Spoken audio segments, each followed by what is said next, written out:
রোগীর কি অবস্থা ডাক্তার? অবস্থা খুবই সিরিয়াস, প্রচুর রক্তক্ষরণ হয়েছে। কোনো রিস্ক নেই তো? তা বলা যায় না, 24 ঘন্টা অপেক্ষা করতে হবে। বিপ্লব, জি সংগ্রামের জ্ঞান ফেরার সাথে সাথে ফোন করে জানাবে। স্যার, সংগ্রামের এই অবস্থা কারা করছে তা দেখি নাই সত্য, তবে পেয়ারলি আর তার লোকজনই যে সংগ্রামের এই অবস্থা করছে তা দিনের মতো পরিষ্কার। ওকে, রোগীর জ্ঞান ফেরা না পর্যন্ত আমাদেরকে অপেক্ষা করতে হবে। কি সংগ্রাম মরে নাই? আরে মরবো,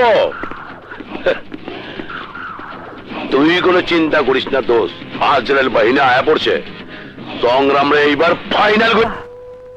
হেরা মানুষ রহিম, আমি জ্ঞান তো জীবনে কোনো পাপ করি নাই। জ্ঞান হওয়ার পর থেকে তোমার নাম নিছি, তোমার ইবাদত বন্দেগী করছি। যদি আমার কোনো পুণ্য থাইকা থাকে তাইলে সেই পুণ্যের কারণে আমার সংগ্রামরে সুস্থ করে দাও, সুস্থ করে দাও আল্লাহ। দাদি যান, আমি মুক্তি। সংগ্রামকে যেদিন থেকে চিনি সেদিন থেকে মনে হচ্ছিল একটা রহস্য লুকিয়ে আছে ওর মাঝে। দাদি যান, আমার খুব জানতে ইচ্ছে করছে, সংগ্রাম এখানে আসতে না আসতেই ওরা তাকে মারতে চায় কেন? কেন আপনার এই সুখের সংসারে আজ অমাবস্যার অন্ধকার? দাদিজান বলুন না, দাদিজান বলুন কেন? বইলা কি হইব, যাগো হারাইছি তাগো কি আর ফিরা পামু? ফিরে পাবেন না সত্য, কিন্তু এই অন্ধকারে যে কষ্টের বোঝা মাথায় নিয়ে বেঁচে আছেন সেই কষ্টতে একটু হলেও হালকা হবে। দাদিজান বলুন, দাদিজান বলুন। এই এলাকায় খান বাড়ির সাথে চৌধুরী বাড়ির কায়দা ঝগড়া লাইগাই থাকতো, খুনাখুনি মারামারি চলতো প্রতিদিন। সংগ্রামের মা একটু লেখাপড়া জানতো, তার স্বপ্ন ছিল এই এলাকার ছেলে মেয়েরা লেখাপড়া শিখলে তাগো মনের অন্ধকার দূর হইব, শান্তি ফিরে আসবো। সংগ্রামের মায়ের স্বপ্ন পূরণ করতে সংগ্রামের বাবা একটা স্কুল তৈরি করতে চেষ্টা করে। বাবা দিন রাত এক কইরা কেন তুমি আবার ঝগড়া বিবাদে কাম শুরু করছো? সংগ্রাম, তুই এই আনোয়ার চৌধুরীর সন্তান হইয়া এ কি কইস? শুনলাম পিয়ার আলী নাকি এবার বাধা দিব। পিয়ার আলী তো ভালো লোক না, দেখ না বাধা। আগে পিয়ার আলীর বাপ বাধা দিছে, এখন দেবে পিয়ার আলী।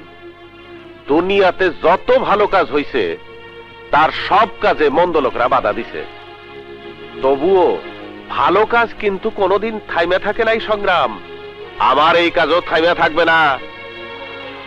সংগ্রাম, এই গ্রামের আর 10 জনের মতো আমিও একজন অশিক্ষিত মূর্খ মানুষ ছিলাম। মারামারি কাজে ঝগড়া ফেসাদ করাই ছিল আমার কাজ। চৌধুরী বাড়ির সাথে খান বাড়ির ফেসাদ দৈনিকই লাগে থাকতো।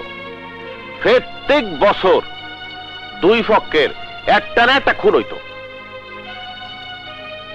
কিন্তু তোর মা ছিল লেখাপড়া জানা মহিলা, আমারে এই বিয়ের পরে বুড়ো বয়সে লেখাপড়া শিখাইতে চাইতো জানিস? এই যে আজকে তোরা যে লেখাপড়া শিখছিস সব ওই মহিলার অবদান। তোর ছোট বোন ডলি তখন তার গর্বে একদিন হইল নাজমা, নাজমা, এই নাজমা, নাজমা, কি হলো? তোমার কি হলো? তোর মা আমার চোখের সামনে প্রসব ব্যথায় ছটফট করতেছিল, আমি কিছুই করতে পারলাম না। এই জরুরি মুহূর্তে ডাক্তার ডাকতে পারলাম না, জন্ম হইল ডলি।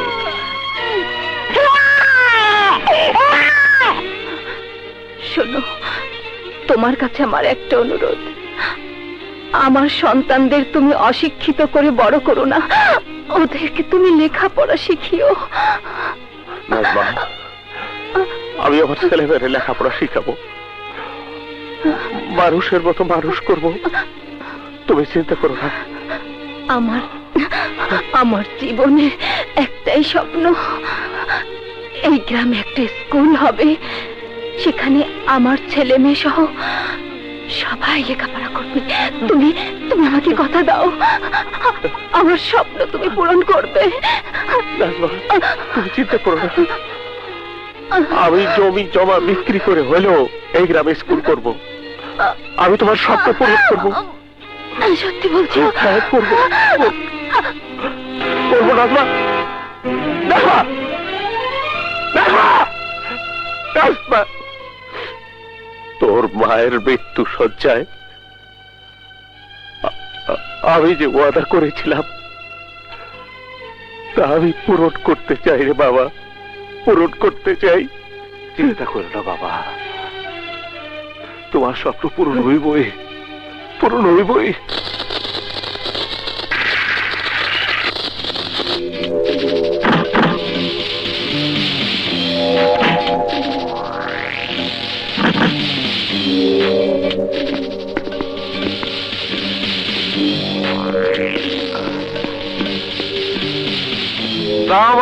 ওয়ালাইকুম আসসালাম। তালুজি, আপনার সেই পুরনো রোগ মানে শিক্ষা হারানো ছড়ানোর রোগে আবার ধরছে। এসব তুমি কি কও পেয়ার আলী? আরে রাখেন, স্কুলের ব্যাপার তো আপনার নতুন কোন রোগ না, বহুত পুরনো দিনের রোগ। বাবা পেয়ার আলী, আর কতদিন গ্রামের সাল মেয়েরা লেহাপড়া না শিয়া অন্ধকারের মধ্যে থাকবি? ওগুলো লেহাপড়া শিয়াইয়া শিক্ষিত করা খুব দরকার। কোনো দরকার নাই। এই যে আমরা তিনটা ভাই, পেয়ার আলী, আশেক আলী, মোহাব্বত আলী, আমরা লেখাপড়া শিখি নাই, দস্তখত করতে পারি নাই, তাই বলে কি মামলা মকদ্দমা বুঝি না? আমরা কি অচল হয়ে গেছি? কেউ আমাকে হারাইতে পারে? কিরে কষ্টাকে আমাকে আবার হারাইবো কেটা? হারাইতে পারে না সত্য, কিন্তু কেন পারে না? তোমরা মূর্খ, অশিক্ষিত, কোনো বুদ্ধি নাই, গায়ের জোরে পাহাড় ঠেল। সংগ্রাম, দুই কলম লেখাপড়া শিখাই বড় বড় কথা কও।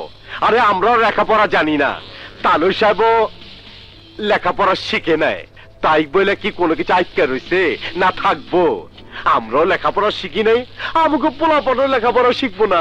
তোমাগো সন্তান রে মানুষ বানাবা না পশু বানাবা তা তোমাগো ব্যাপার, কিন্তু গ্রামের আর 10টা লোকের সন্তান তো অশিক্ষিত থাকতে পারে না। আমি আমার মায়ের স্বপ্ন পূরণ করবো, এইখানে স্কুল হইব।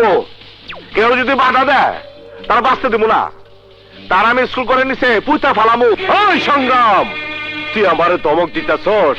না না, ধমক দেওয়ার বাসা তো সেদিনই হারাইছি যেদিন আমার বাবা খান বাড়ির সাথে চৌধুরী বাড়ির শান্তির জন্য আমার বোন বকুল রে তোমার বাইরে হাতে তুলে দিছিল। তাইলে আজ আবার অশান্তির আগুন জ্বালাইতে চাস কেন? পেয়ার আলী, এই গ্রামের মানুষের শিক্ষিত করতে যদি অশান্তির আগুন জ্বালাইতে হয়, তাহলে সে আগুন আমি জ্বালাইয়া সবকিছু পুরো ছাই করে দেবো। তবু অন্ধকার দূর করিয়া শিক্ষার আলো জ্বালামো। অশিক্ষিত মানুষ পশুর মতো, শিক্ষা মানুষে করে বিনয়ী, আর বিনয় মানুষরা একত্রে শান্তিতে থাকতে পারে। কি কো বাবা? বুঝে বাবা ঠিক কইছে, কিন্তু আমি যে একাই শান্তিতে থাকতে চাই, আর সবাইরে অশান্তির আগুনে পোড়াইয়া পায়ের তলায় পিচ্ছা মারতে চাই, পিচ্ছা মারতে চাই। তা পারবা না, তা পারবা না পেয়ার আলী, এত সোজা না। দিন বদলের পালাতে মানুষ এখন বুঝবার পারে কেরা ভালো আর কেরা মন্দ। তোমারে আবারও কইতাছি, এনে স্কুল হইব, ঘন্টা বাজবো, ছাত্র ছাত্রী আইব, আর আমার মায়ের স্বপ্ন পূরণ হইব। যাওগা। তালুজি, সংগ্রামের ব্যবহার এই আত্মীয়র সাথে ভালোই, মনে থাকবো। আসি, আসসালামু আলাইকুম।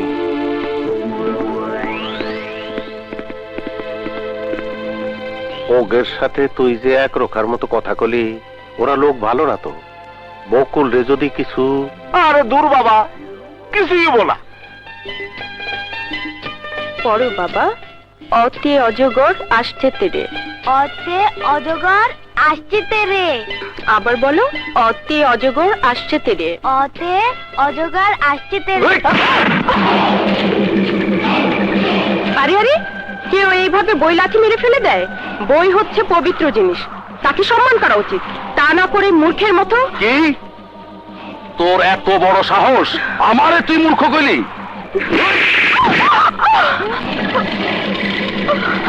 আমারে তুই মূর্খ কইছিস না?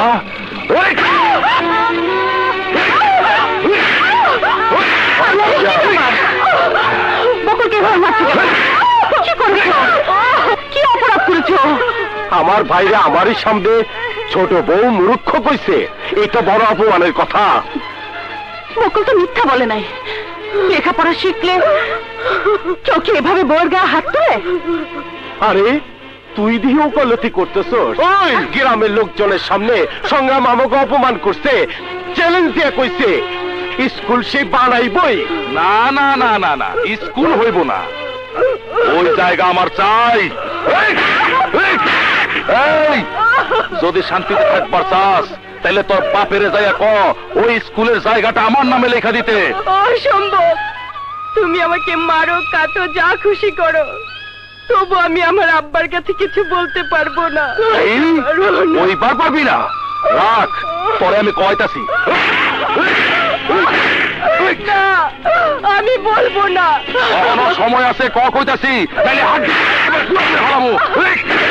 না, আমি মরে গেলেও বলবো না। কবি না।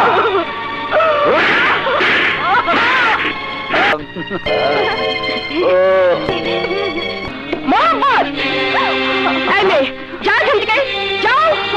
কি হচ্ছে এসব? ভাবি, দিলা তো মুদ্রা নষ্ট করে। রাখো তোমার মুখ। তোমরা তিন ভাই তো জাহান্নামে গেছো, এখন বাড়ির ভিতরে বাজে মেয়ে নিয়ে ঢুকেছো। এক বড় শিশু ফয়সালের কথা ভাবলে না? ভাবলে না এইসব দেখে বড় হলে ওর ভবিষ্যৎ কি হবে? আহা, এত ভাবা ভাবির কি আছে? আমি বিয়া করি নাই তো আমার একটু আনন্দ ফুর্তি করা দরকার।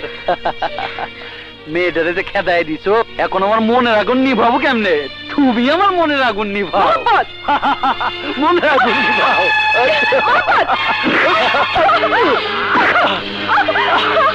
ভাবি!